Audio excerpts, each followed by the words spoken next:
రాష్ట్రంలో జాతీయ రహదారుల ఆధునీకరణకు కేంద్ర సాయం కోసం ప్రయత్నిస్తున్నామన్నారు ఆర్ఎండ్బీ మినిస్టర్ తుమ్మల. మెదక్ జిల్లా పటాన్చెరులో 47 కోట్లతో చేపట్టిన రోడ్ల నిర్మాణ పనులకు మంత్రి హరీష్ రావుతో కలిసి శంకుస్థాపన చేశారాయన.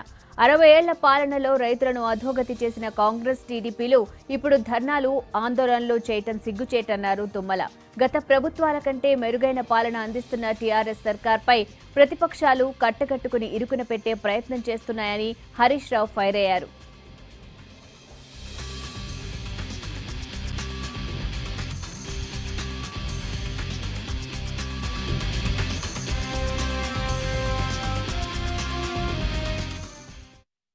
సంవత్సరమే మన మెదక్ జిల్లాకు 55,000 మంది అక్కా చెల్లెలకు దీపం కనెక్షన్లు మంజూరు చేయడం జరిగింది. ఇన్నేళ్లలో ఎన్ని ఇచ్చిన మెదక్ జిల్లాలంటే 89,000. ఈ 67 ఏళ్లలో ఇచ్చింది 89,000 అయితే ఈ ఒక్క సంవత్సరమే 55,000 గ్యాస్ కనెక్షన్లు ఇచ్చాం.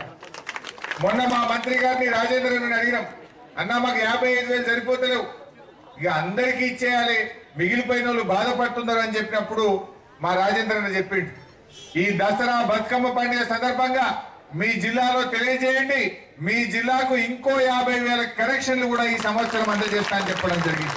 మనం రైతులకు ఎండ్రిని కొనిచ్చి చంపినట్టుగా వాళ్ళు నిన్న ఉద్యమం చేశారు. ఆ పరిస్థితి తీసుకొచ్చినటువంటి రాజకీయ పార్టీలు, దానికి మూలకారకులైనటువంటి మీరు రైతాంగాన్ని చంపి మళ్ళీ ఈరోజు శవాల మీద పేలాలు ఏరుకోవడానికి వస్తే రైతులందరూ సిగ్గుతో తలంచుకొని ఎవరు ఒక్కడు కూడా బయటికి రాలా. 6 గంటలకు మొదలు పెట్టారు, 6:14కి బంద్ క్లోజ్ అయింది రాష్ట్రంలో.